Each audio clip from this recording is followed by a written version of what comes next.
बोलती पुस्तके. ज्यांना वाचनाचा नाद त्यांना बोलती पुस्तके घाली साद.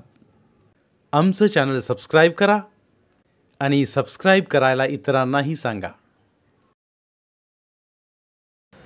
नमस्कार श्रोते मित्र हो, बोलती पुस्तके सादर करत आहे ज्येष्ठ लेखक जयवंत दळवी लिखित कादंबरी चक्रव्यूह. प्रकरण चौथे. नेहमीप्रमाणे पापाजींची राजगुरूची ब्रेकफास्ट मीटिंग झाली. मुलकराज कधी पापाजींबरोबर ब्रेकफास्ट घेतच नाही. त्याचं जेवणही तसंच, पापाजींच्या आधी किंवा नंतर. बहुधा बळ्याकाकांबरोबर, पण बळ्याकाका काय किंवा मुलकराज काय, दोघेही पापाजी घरी असतात तेव्हा त्रस्त संबंधासारखे आसपास घिरट्या घालीत असतात. पापाजींचं काय काय चाललं आहे ते चोरून ऐकण्यासाठी. पापाजी निघून गेले आणि राजगुरू कॉफी पीत टेबलापाशी बसला होता. तेवढ्यात मुलकराज आत आला आणि म्हणाला, राजगुरू. काय राजगुरू, हे सगळं काय चाललंय? काय चालणार, नेहमीच. राजगुरू आता हळूहळू पापाजींच्या धंद्यात मोरत होता, त्यामुळे त्याला कशाचंच काही वाटेनासं झालं होतं. पैसा आला की झालं, मग तो कशाही मार्गाने आला तरी त्याची त्याला चिंता नव्हती. राजगुरू मोठमोठ्या बिल्डिंग्स बांधण्यासाठी मोकळी जागा मिळावी म्हणून झोपडपट्ट्यात दंगली घडवून आगी लावल्यात, पण त्यांना सरकारने पर्यायी जागा दिल्यात. त्याही पर्यायी जागा, कच्च्या जागा बांधण्याचं कॉन्ट्रॅक्ट तुम्हीच घेतलं. तुम्हीच? हा, आपण म्हण. आपण घेतलं. अरे तूही पार्टनर आहेस, त्याची मला लाज वाटते राजगुरू. ठीक आहे, असं म्हणतच राजगुरूनं कॉफीचा कप संपून तो खाली ठेवला. त्याला आता तिथनं उठायचं होतं, कारण मुलकराज उगाच उलटसुलट बोलत राहणार याची त्याला कल्पना होती. तो म्हणाला, मी निघतो, थांब जरा, मला तुझ्याशी बोलायचं आहे. राजगुरू वैतागलेल्या चेहऱ्यानं स्वस्थ बसून राहिला. तो स्वस्थ बसलेला होता तरीही मनातनं अस्वस्थ होता. मुलकराज म्हणाला, तुम्ही झोपडपट्टीवाल्यांच्या झोपड्यांना आगी लावून त्यांना निराधार करता. सरकारकडून खर्च घेऊन तुम्ही पर्यायी जागा बांधता. त्या जागांचं उद्घाटन आणि वाटप पंतप्रधानांच्या हस्ते होतं. पंतप्रधानांबरोबर तुमचे फोटो छापून येतात. पुन्हा समाजासाठी तुम्ही फार मोठं कार्य केलं, समाजावर मोठे उपकार केलेत असं वर्तमानपत्रातून भासवता. वर्तमानपत्रांना जाहिराती देऊन हे सारे छापून आणता. ही सगळी मॉडर्न टेक्निक्स आहेत मुलकराज. हे फक्त आम्हीच करतो असं नाही. हे आम्ही केलं नाही तर दुसरा कोणीतरी करणार. जो स्पर्धेत आहे त्याला हे सगळं करायलाच हवं. अरे यात नवीन असं काहीच नाही. लहान मुलाला त्याच्या आईनं अंगावर पाजलंच पाहिजे हे जसं सहजपणे सांगावं, तसं अगदी सहजपणे राजगुरूनं मॉडर्न टेक्निक्सबद्दल सांगितलं. आणि ते सारं सांगताना एवढ्या साध्या गोष्टी त्याला मुलकराजला समजू नयेत याचं न बोलता आश्चर्य व्यक्त केलं. मला काल बळ्याकाका म्हणाले, इंद्रधनू हाऊसिंग सोसायटीत अनेकांकडून तुम्ही 5-5 लाख रुपये आगाऊ रोखीनं घेतलेत, ब्लॅक म्हणून. बरं मग? आणि एकच फ्लॅट चौघांना अलॉट केलात आणि प्रत्यक्ष ऑक्युपेशनच्या वेळी त्या गोष्टी चुकीने झाल्या. पण कोर्टानं निकाल दिला आहे. पहिला हप्ता ज्यांना आधी दिला, ज्यांची पावती आधीच्या तारखेची, त्यांना फ्लॅट दिला गेला आणि बाकीच्यांचे पैसे कोर्टानं सांगितल्याप्रमाणे बाकीच्यांचे पैसे आम्ही परत केले. पण ब्लॅकचे 5-5 लाख रुपये नाही ना परत केलेत. ब्लॅकचे परत करा असं कोर्टानं सांगितलेलं नाही. कोर्टात कोणी सांगू शकत नाही ब्लॅक दिला म्हणून आणि ब्लॅक घेतला म्हणून. मुलकराजला एक विचित्र आणि अदृश्य व्यूहरचनेत आपण अडकलो आहोत याची तीव्रतेनं जाणीव झाली.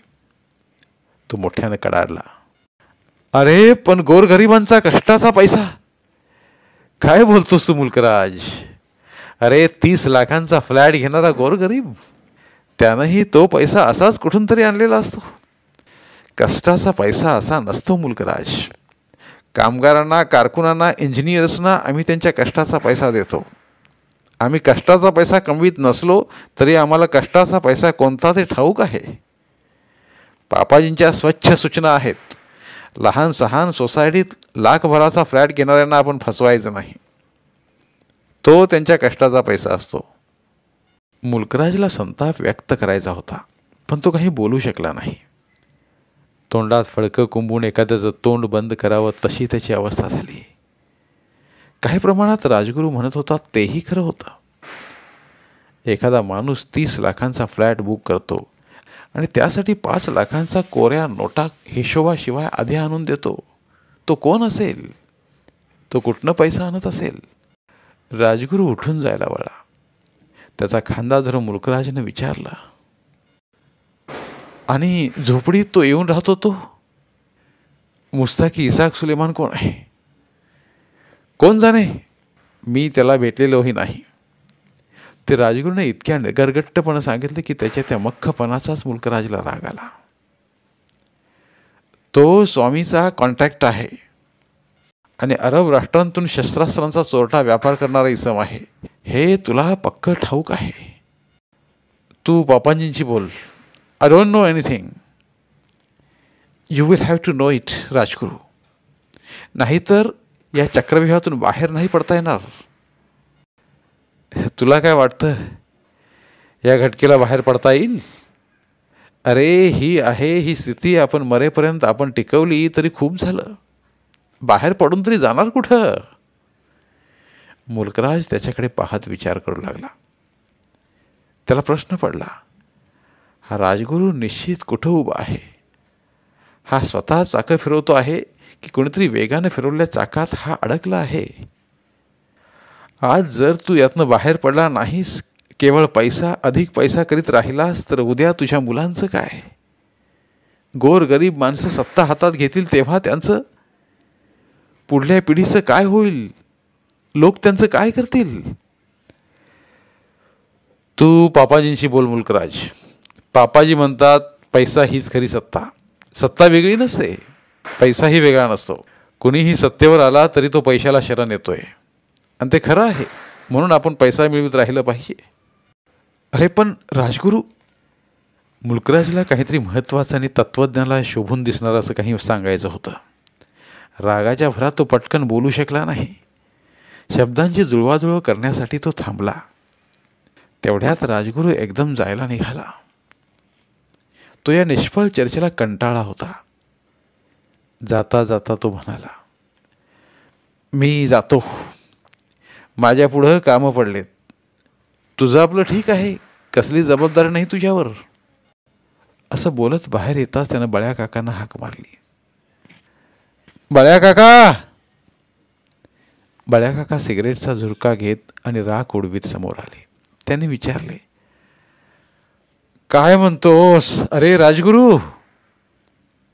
त्यांनी इतका गंभीर चेहरा केला की त्यांना काहीतरी फार महत्त्वाचं सांगायचं आहे असं राजगुरूला वाटलं. तो अपेक्षेनं बघत राहिला. अरे राजगुरू, तू मॉर्निंग वॉक घेतोस की नाही? ते ऐकून राजगुरूची दांडीच उडाली. तो बळ्या काकांचा खांदा थोपटत म्हणाला, बळ्या काका, तुम्ही एक काम कराल का? तुम्ही थोडा वेळ याच्याशी सोशलिझमवर बोला. Because he has time and I don't have it. एवढं बोलून तो ताड ताड पावलं टाकीत निघून गेला. बळ्या काकाने मुलकराजच्या गळ्याभोवती गमतीनं हात टाकला आणि विचारलं, तुला सोशलिझमवर बोलायचं आहे? बोलू आपण. अरे सोशलिझम हा हल्ली बोलायचाच विषय आहे. व्हाय नॉट? मुलकराजला बळ्या काकांची ही गंमत आवडली नाही.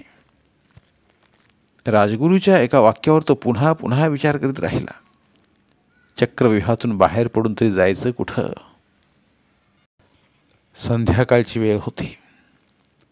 अम्माजी व्हरांड्यातल्या आपल्या कोपऱ्यात बसली होती. एवढ्या प्रचंड कॉम्प्लेक्समध्ये ती एकटी जिवंत आहे असं तिला वाटत होतं. सगळीकडे दिवे पेटले होते. फक्त तिनं आपल्या भोवतालीच तेवढा अंधार केला होता. हातात वाईनचा ग्लास भरलेला होता.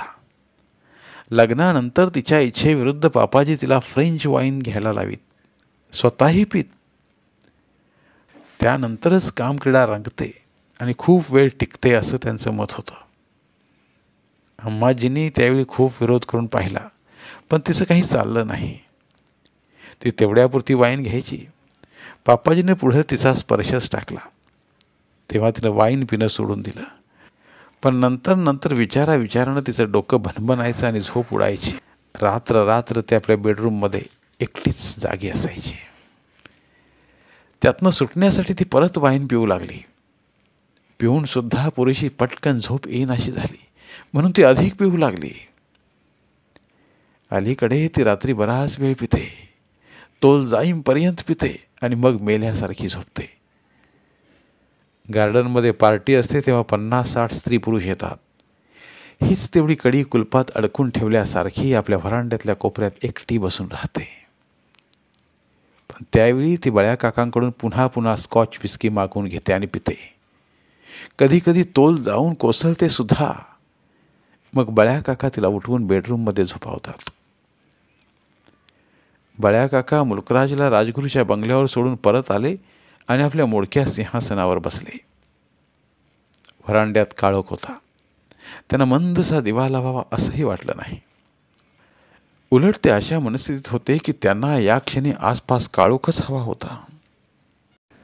मुस्ताकी इसाक सुलेमानानं मोठ्या राष्ट्राने मोडीत विकलेली शस्त्रास्त्र मोठ्या प्रमाणावर इथं आणून विकण्याची एक चोरटी योजना तयार केली होती आणि त्यात स्वामींच्या मार्फत पापाजींना गोवलं होतं.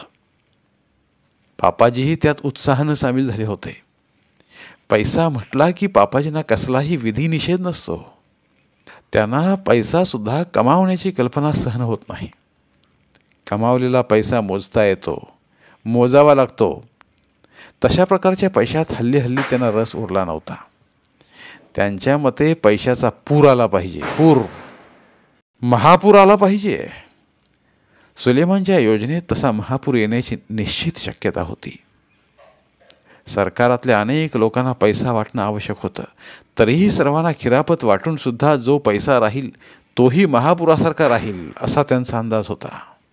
बळ्या काकांना चिंता होती ती शस्त्रास्त्रांची. शस्त्र म्हटली म्हणजे ती कोण कोणाविरुद्ध कशी वापरतील याचा नेम नसतो. आधीच देशात शस्त्रांचा नको तितका वापर होऊ लागला आहे. जिथं तिथं हिंसाचार चालू आहे. त्यात हा पापाजींचा चोरटा व्यापार सुरू झाला तर या देशाचं काय होईल या विचारानं ते खंगत होते. हा प्रश्न पापाजींशी चर्चा करून सुटणार नाही, कारण या शस्त्रास्त्रामुळं पुढे निश्चित काय होणार याची चिंता पापाजी कधीच करणार नाही. यातून पैसा, अवाढव्य पैसा किती येईल एवढाच ते विचार करणार. तेवढ्यात बळवंतराव, नर्मदेबद्दल तुम्ही काही बोललात त्याला? अम्माजीचा कास तडकल्यासारखा आवाज. त्या काळोखातून तो आवाज येताच बळ्या काका एकदम दचकलेच. आपल्या मनातला कोलाहल तिला ऐकू गेला की काय या विचारानं ते भ्याले. ती तिथं काळोखात बसली होती हे त्यांच्या लक्षातच नव्हतं. त्याला? कुणाला? त्यांनी विचारलं. मुलकराजला. त्याने वळून पाहिलं. काळोखात अम्माजी तिथं बसलेली दिसत होती. तेवढ्यात वाऱ्यानं स्वयंपाकघराच्या दरवाजावरचा पडदा हलला आणि तिथला प्रकाश धुसरला. तिच्या चेहऱ्यावर पडला. तिच्या हातात वाईनचा ग्लास होता आणि समोर फ्रेंच वाईनची बाटली. त्या धुसर निसरत्या प्रकाश रेषेत तिचा चेहरा विचित्र भयान दिसत होता. तिचं सौंदर्य कुठल्या कुठं लोपलं होतं. थडग्यातनं उठून बसल्या प्रेतासारखी ती दिसत होती. बळ्या काका नुसतेच बघत राहिले. म्हणून तिनं पुन्हा विचारलं, तुम्ही नर्मदेबद्दल मुलकराजला काही विचारलात? काय बोलणार? तुम्ही त्याला पोटच्या पोरासारखा वाढवलात, तरी तो त्या नर्मदेचा मुलगा आहे हे त्याला ठाऊक आहे की तेही त्याला ठाऊक नाही? ते नव्हे हो. तिनं नकारार्थी अशी मान हलवली की तिचा तोल जातो आहे हे बळ्या काकांच्या लक्षात आलं. तोल गेल्यामुळं हातातली ग्लासातली वाईनसुद्धा तिच्या मांड्यावर सांडली. जड जिभेचा गोळा हलवीत ती म्हणाली, तो विचारत होता नर्मदेनं आत्महत्या केली की तिचा खून झाला? हो, ते तो मलाही विचारित होता. तुम्ही काय सांगितलं मी सांगितलं ती मेली, सुटली. सोनं झालं त्या भिल्लीनीचं. कुठलीही जंगलातली पोर मरायला कुठं आली. एवढीशी बाहुली सुटली एकदाची. नाहीतर आम्ही मरतही नाही आणि कोणी मारतही नाही. शेवटच्या शब्दावर तिनं सोडलेल्या सुस्काऱ्याचा फार मोठ्यानं आवाज आला. तो आवाज ऐकून बळ्या काका तिच्याकडे पाहतच राहिले. तिच्या खिन्न रडवेल्या चेहऱ्यात काय काय पाहू लागले. लग्न होऊन आली होती तेव्हाही किती आनंदी दिसायची, आणि आता त्यांच्या मनात आलं ती अशी पाहते आहे तर या क्षणी तिच्या मनात कसला विचार चालू असेल. काय बघताय बळवंतराव, तिने विचारलं. तिचे डोळे ओढत होते, वाईनमुळे सुस्त झाले होते. तुम्ही अम्माजी, तुम्ही फार विचार करू नका. हे सांगताना सुद्धा आपण उगाच निरर्थक उपदेश करतोय याची बळ्या काकांना जाणीव झाली. ते स्वतःलाच गुप्तपणे म्हणाले, हे आपण काय म्हणून सांगतोय तिला. छे, मी कशाला विचार करू बळवंतराव, त्याचा उपयोग काय. आपण वेगळेच एका मोठ्या चक्रव्यूहात अडकलेले आहोत, समजलं. काही समजलं की नाही ते तिने दाखवलं नाही. उलट विचारलं, तुम्ही थोडी वाईन पिणार का बळ्या काका. तिनं आपलाच वाईनचा ग्लास अपेक्षेने पुढे केला. नको नको आता, ते म्हणाले. प्यायल्यावर झोप बरी येते. मग गाढ झोपते मी एकटी सकाळपर्यंत, ती म्हणाली. बोलता बोलता ती झोप आल्यासारखी डुलत होती. अधिक पिऊ नका अम्माजी, बरं नाही ते, मग व्यसन जडतं. तिच्या चेहऱ्यावर एकदम सुखाची साय जमली. ती म्हणाली, तुम्ही बळवंतराव माझी अशी काळजी करता, मग मला बरं वाटतं, जरा खूप बरं वाटतं. कोणीतरी मायेनं प्रेमानं आपली काळजी करतंय हे पाहिलं की खूप खूप बरं वाटतं. या घरात बळवंतराव मला किंमत उरलेली नाही. असं म्हणत तिनं रिकाम्या ग्लासात बाटली ओतली. तुम्ही घ्या बळवंतराव. नको नको नको, आपला ग्लास पुढं करीत ती म्हणाली. घ्या, हे एक घोटभर घ्या. नको, बरं वाटेल. नको. त्यांना वाटलं आता आपण इथनं उठलं पाहिजेत. उठण्यासाठी ते चुळबुळले. तेवढ्यात तिनं जवळजवळ अर्धा ग्लास एकदम गपकन आपल्या घशात ओतला. तिला एकदम ठसका लागला, जबरदस्त ठसका. तिने खोकता खोकता एकदम डोळे फिरवले. काय चालवलंय हे, असं दटावीत बळ्या काका पुढे आले आणि त्यांनी तिच्या पाठीवरनं हात फिरवला. त्या वेगळ्या स्पर्शानं एकदम त्यांच्या मनात सांदणं फुललं.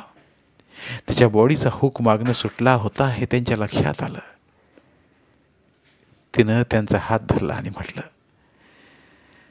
एकदम तोंडात ओतली म्हणून ठसका लागला. यांना सवयच ती. एकदम अर्धी बाटली माझ्या तोंडात ओतायचे, लवकर झिंजिन्या याव्यात म्हणून, आणि हसवायचे, आणि आपण ही विचित्र हसायचे. असं खाजगीत कुणाला तरी सांगितल्यासारखं ती सांगत राहिली आणि त्याचवेळी विचित्र सुस्त मादक आवाजात हसू लागली, कोणीतरी गुदगुल्या करून हसवल्यासारखी. यांची ती वाईट खोड, पुरे जन्म करायचे छळून छळून. तिचं ते खाजगी संभाषण ती कुणाला सांगत होती कोण जाणे. ते आपल्या कानी पडायला नको, आपण ऐकलं असं व्हायला नको म्हणून बळ्या काका एकदम मागं वळले, झटकन काळोखातनं निघून गेले. धन्यवाद. उर्वरित कादंबरी पुढील भागात उपलब्ध आहेत. तिथे प्रत्येक कादंबरीचे सर्व भाग एकत्रित मिळतील. त्यामुळे सध्या सुरू असलेल्या क्रमशः कादंबरीच्या पुढील भागासाठी वाट पाहण्याची गरज नाही. तुमच्या वेळेनुसार तुम्ही संपूर्ण कादंबरी सलगपणे ऐकू शकतात आणि साहित्याचा आस्वाद घेऊ शकता. कृपया आमच्या चॅनलच्या होमपेजवर जाऊन प्लेलिस्ट चेक करा आणि तुमची आवडती कादंबरी निवडा. धन्यवाद.